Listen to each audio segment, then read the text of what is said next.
Islamic clerics have admonished Muslims to take cognizance of the Islamic will writing, planning, and inheritance procedures as an important aspect of life that lays guidelines for the distribution of the deceased estate.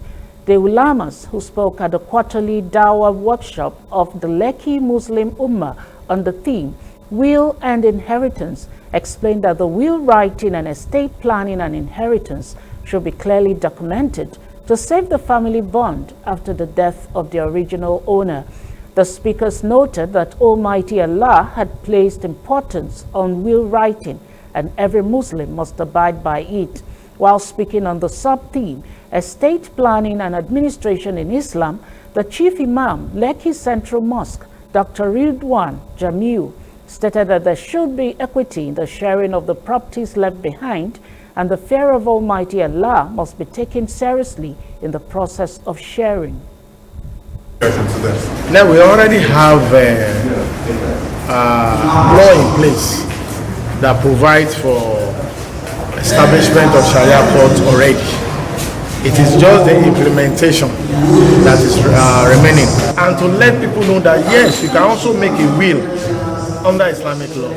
The only will you can only make in respect of your asset is limited to 1/3 of your assets.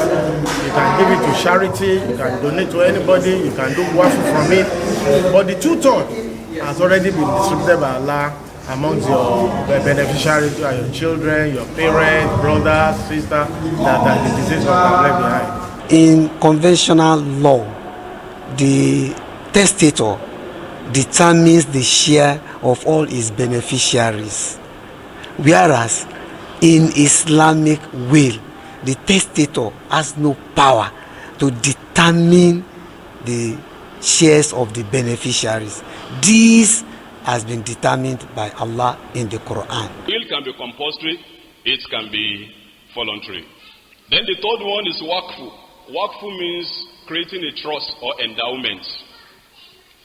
This endowment, it means voluntary, permanent, irrevocable dedication of a portion of one's assets to Allah, citing that such assets can never be gifted, inherited, or sold. Waqfu means a gift to Allah. You give something tangible, an asset, for example, as a gift to Allah, that is for the benefit of everyone. Like masajid now doesn't belong to anybody.